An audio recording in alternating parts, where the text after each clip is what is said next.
بسم اللہ الرحمن الرحیم۔ السلام علیکم دوستو افغانستان کے حوالے سے میں آپ کو آج بتاؤں گا کہ افغانستان میں کیا صورتحال ہے۔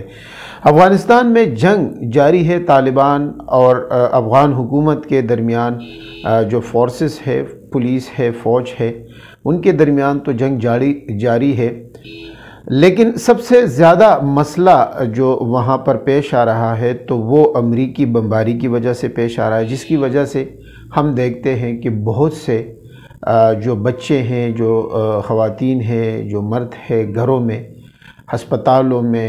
اسکولوں میں، تعلیمی جو ادارے ہیں، ان پر بمباری کی جاتی ہے، فضائی بمباری، اور ان کی وجہ سے بہت سے لوگ بے گناہ جو ہے وہ شہید ہوتے ہیں۔ اس کی وجہ سے عام افغانی جو ہے وہ بہت زیادہ پریشان ہے،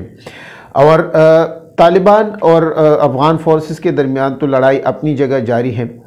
وہ تو اپنی جگہ نقصان دہ ہے، اس کی وجہ سے بھی بہت سے لوگ جو ہے بے گھر ہوئے ہیں، اور ہزاروں لوگ جو ہے وہ اپنے گھر بار چھوڑ کر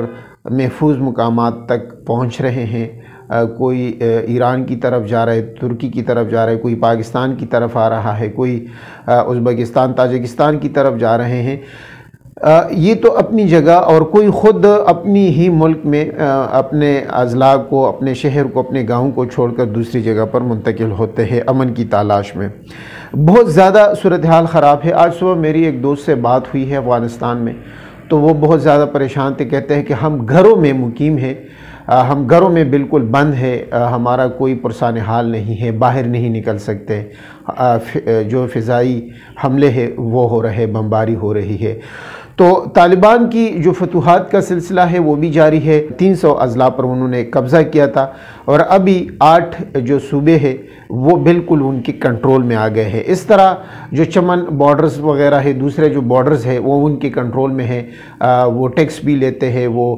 گاڑیوں کو آمد و رفت جو ہے وہ سلسلہ بھی ان کے پاس ہے، ان کی اجازت سے آمد و رفت ہوتی ہے۔ اس سے آپ اندازہ کریں کہ پہلے بھی افغانستان میں مکمل افغان جو حکومت تھی ان کا قبضہ نہیں تھا، طالبان کا زیادہ علاقوں پر قبضہ تھا، لیکن اب تو صورتحال بالکل ہی مختلف ہو گئی ہے۔ اور اس سلسلے میں آج طالبان کی جو مسلسل فتوحات ہے یا جو پیش قدمی ہے، اور افغانستان کا مستقبل کیا ہوگا، اس حوالے سے عالمی جو قوتیں ہیں وہ قطر میں اجلاس بلا رہے ہیں، اور جس میں روس، امریکہ، چین، پاکستان، افغان طالبان، افغان حکومت بھی شامل ہے، اور اس میں دیکھا جائے گا کہ کیا حکمت عملی مرتب ہوتی ہے، کیا فیصلے کیے جاتے ہیں۔ تو ایک تو یہ بات، دوسرے جو اصل مسئلہ ہے افغانستان میں، ایک تو خانہ جنگی کی طرف امریکہ نے پہلے بھی ان کو دھکیل دیا ہے، اور ابھی بھی وہ دھکیلنے کی طرف وہ کوشش کر رہے ہیں۔ بھارت، اسرائیل اور امریکہ کی پالیسی ہے کہ افغانستان میں خانہ جنگی پیدا ہو جائے، اور حالات جو ہے آپس میں ایک دوسرے کو قتل عام کرے جو لوگ ہیں، اور اس کی وجہ یہ ہے کہ قطر سے، جو قطر ایئرپورٹ سے ہے، وہاں سے امریکی جو طیارے ہیں B-52 وغیرہ وہ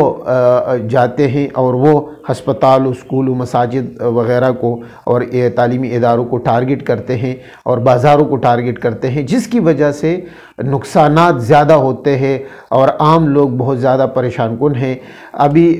ضرورت اس بات کی ہے کہ عالمی قوتیں، خاص کر امریکہ، افغان حکومت کو رام کرے، اور ان کے ساتھ ایک ایسا منصوبہ بنائے تاکہ بات چیت کے ذریعے افغانستان کا جو مسئلہ ہے وہ حل ہو جائے، اور مزید خانہ جنگی اور مزید خون خرابہ بند ہو جائے۔ اگر یہ سلسلہ اسی طرح جاری رہا تو اس سے کوئی بھی ملک پر بچ نہیں سکتا، خاص کر جو پڑوسی ممالک ہیں ان کو نقصان ہوگا، اور یہ جو ITPs ہے، یعنی جو مہاجرین ہیں، افغان مہاجرین، وہ ان ملکوں کی طرف آئیں گے، ان کے بارڈرز کی طرف آئیں گے۔ پاکستان میں پہلے بھی ہم نے دیکھا ہے کہ افغانستان کی طرف سے بھارت جو ہے افغان سرزمین استعمال کر کے، افغانیوں کو استعمال کر کے پاکستان میں